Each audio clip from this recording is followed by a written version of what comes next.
El término Señor, una de las palabras más hermosas que personalmente considero que se relacionan a la persona de Dios o del Señor Jesucristo. Una de las palabras que tiene gran valor, profundo significado en la Biblia y que a veces no es entendido correctamente, o a veces también nuestra vida no representa la manera como vivimos lo que ese nombre debería significar en cada uno de los creyentes que hemos puesto nuestra fe en Jesús como Señor y Salvador. En la lección de hoy día vamos a ver cómo Pablo, exhortando a la iglesia ahí en Corinto, les dice que tengan mucho cuidado, que no todas las personas pueden llamar a Jesucristo Señor, a menos que sea realmente un creyente. Vamos a ver lo que Pablo quiso decir a través de este versículo. Es nuestra lección de hoy día aquí, en un momento con Dios.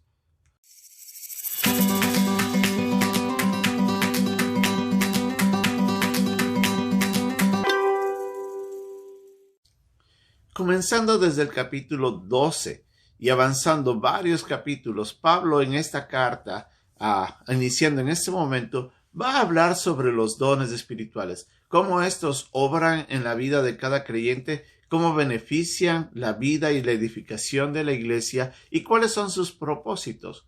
Pero para iniciar esto, Pablo comienza hablando sobre algo que aparentemente era un problema que estaba presentándose ahí en la iglesia dentro de los corintios. Y el problema era que parecería de que había una persona que sin ser salva estaba ostentando o estaba queriendo decir que tenía dones, y esa persona tampoco estaba actuando correctamente porque estaba maldiciendo el nombre de Jesucristo. Dice ahí el versículo 2 en el capítulo 12 de que él estaba llamando, el versículo 3, que él estaba llamando anatema a Jesús. Y esto es un término muy fuerte.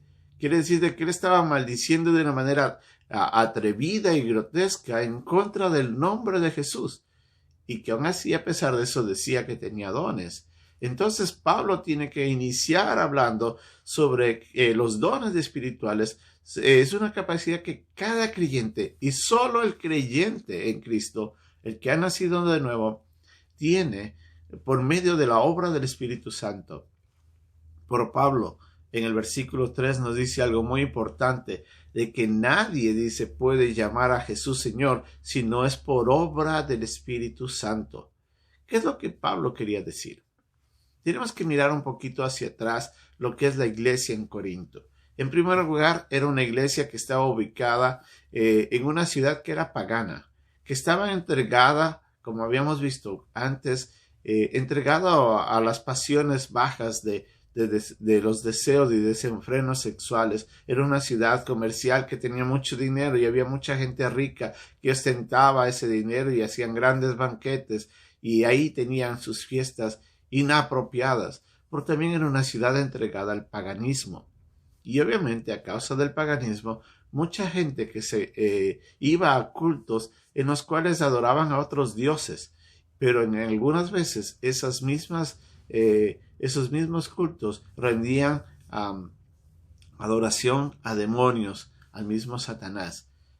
La seriedad de este llamado de parte de Pablo es para recordar de que algunos eran, como él mismo decía, eran llevados a los ídolos mudos. En otras palabras, eran como arrastrados sin darse cuenta. Y algunos de los hermanos que estaban en Corinto, antes de venir el evangelio a sus vidas, habían estado viviendo esas mismas vidas. Y les recuerda de que muchos de ellos habían sido parte de este grupo. Pero ahora les dice, tengan mucho cuidado. Voy a hablarles de los dones espirituales. Pero antes de decirles esto, si usted no tiene el Espíritu Santo, usted no reconoce a la persona de Cristo, usted no tiene don. Es un don o varios dones. Es lo que Pablo les estaba diciendo en estos primeros versículos.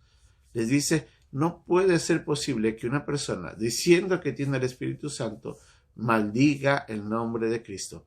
Tampoco va a tener a Jesucristo va a tener al Espíritu Santo dentro de sí.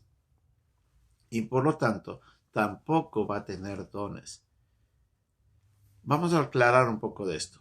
Una persona que no es salva todavía no tiene la presencia del Espíritu Santo en sí.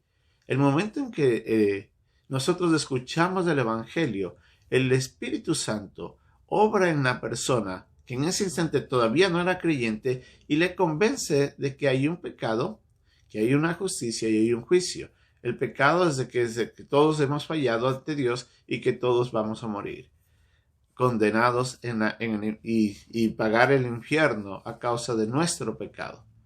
Que la justicia es ofrecida por medio de Cristo, pero si la persona no recibe a Cristo, va a caer sobre él el juicio final. Entonces ahí es donde el Espíritu Santo obra y nos convence de pecado, de justicia y de juicio. En el instante que la persona, convencido por el Espíritu Santo de que necesita salvarse, mira al Señor Jesucristo como Señor. Y en ese instante, según Romanos nos dice, nosotros podemos ser salvos si es que reconocemos que Jesús es el Señor. Y reconocemos obviamente nuestra maldad y pedimos perdón. En ese instante en el que la persona le dice sí a Cristo y le pide que le salve, en ese momento el Espíritu Santo entra a morar en el creyente. Y como nos dice Efesios, en ese instante Él se convierte en nuestro sello, nuestra garantía de que somos salvos. Entonces, vemos cómo el Espíritu Santo nos convence, nos lleva al arrepentimiento, nos hace ver que Jesucristo es Salvador y es el Señor. El momento en que le abrimos nuestra vida a Cristo, el Espíritu Santo entonces mora en nosotros y es en su presencia que los dones se manifiestan. Como nos vamos a aprender más adelante, en esta misma carta, Pablo les dice de que el Espíritu Santo es quien reparte los dones, es el que da los dones al creyente. Entonces, una persona que ha recibido a Cristo ya tiene sus dones. Pero si una persona no ha recibido a Cristo, no tiene el Espíritu Santo, entonces no tiene ningún don. Y es por eso que Pablo tiene que decirles, antes de nada, si hay algún charlatán que está entre vosotros y que dice que tiene dones, pero maldice a Cristo, esa persona no es salva porque no tiene el Espíritu Santo dentro de sí. Es muy importante entender. Pero, ¿qué quiere decir esto de que no puede llamar a Jesucristo Señor si no tiene el Espíritu Santo o no reconoce por obra del Espíritu quién es Dios? La palabra Señor es una palabra muy importante y en el griego quiere decir de que Él es el amo de todo, el dueño absoluto de todo, el que tiene el poder completo de todo. Esa palabra Señor le da a Jesucristo no solamente reconocimiento de su deidad, sino de su autoridad dentro de la creación. Él es el dueño absoluto de todo lo que vemos, de lo que existe y de lo que ha sido creado. Él es el dueño absoluto también de mi vida y de la vida de cada persona que está aquí en la tierra, que ha vivido y que llegará a vivir algún día cuando nazca. Todos nosotros le pertenecemos al Señor, pero es nuestro pecado la que nos hace rechazar el señorío de Cristo, nos hace rechazar la deidad de Dios, del Señor Jesús, y es ahí donde nosotros no podríamos llegar a ser nunca salvos, como nos dice en Romanos en el capítulo 10, versículo 9, que si confesamos, que si creyéramos en nuestro corazón que Jesús es el Señor, dice la Biblia, no podemos ser salvos. Tenemos que reconocer Jesús es el Señor. Y eso es muy importante. Es en ese instante en el que yo puedo ser salvo. Si una persona no reconoce a Cristo como Señor y como Dios, nunca llegará a su presencia porque lo está rechazando. Y es ahí donde muchas sectas y muchos cultos que rechazan la persona de Jesucristo, que rechazan la deidad de Cristo y que más rechazan de que Él es el único Dios verdadero, en un Dios trino, Dios Padre, Dios Hijo y Dios Espíritu Santo.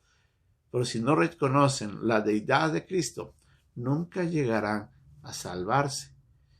Y esas sectas que enseñan eso, lamentablemente, son sectas paganas. Son sectas utilizadas por Satanás para apartar a las personas del verdadero Dios y en mantenerlas engañadas en una mentira que lo único que les va a ayudar es a llegar a la condenación. Usted y yo tenemos que recordar esta gran verdad. Pero ya que usted ha reconocido a Cristo, ya que usted ha puesto su fe en Él como Señor y Salvador, entonces tiene que reconocer de que si Él es el Señor, tenemos que vivir nuestra vida como lo que Él es. Y en otras palabras, tenemos que honrar nuestras vidas a Dios por la manera como vivimos, reconociéndole que Él es el Señor, que ante Él debemos postrarnos, ante Él debemos adorar. Él debe ser el que comanda nuestras vidas, no nosotros mismos. Si usted le dice Señor, entonces su vida debería postrarse completamente en adoración y solamente seguir y obedecerle a lo que el Señor quiera. Muchas veces nosotros, aunque ya hemos sido salvos, vivimos de una manera inapropiada, rechazando a veces en algunas áreas de nuestras vidas el señorío de Cristo. Si usted quiere reconocer a Cristo con toda su vida, tiene que entregarle todas sus áreas. No puede detener alguna y quedarse con ella. Tiene que postrarse ante el Señor, amo y todopoderoso, dueño de todo lo que soy, de todo lo que tengo, y vivir en adoración a Él. Usted y yo tenemos la oportunidad de honrarle, pero tenemos que reconocerle. Él es el Señor. Y es muy importante. Pero si usted no ha recibido a Cristo, si usted todavía no ha puesto su esperanza en Jesús como Señor, si usted no lo ha visto, no ha visto su propio pecado, pero quiere ser perdonado, quiere llegar al cielo y quiere decirle desde hoy día, Señor, hoy te reconozco como mi Salvador, lo que tiene que hacer es pedir perdón, es pedirle a que Cristo le salve y decirle, Señor, yo ahora entiendo, tú moriste para salvarme, yo quiero que tú seas mi Señor. Y ahí en oración, pídale perdón y salvación, y de ese día usted será salvo. Que Dios nos bendiga.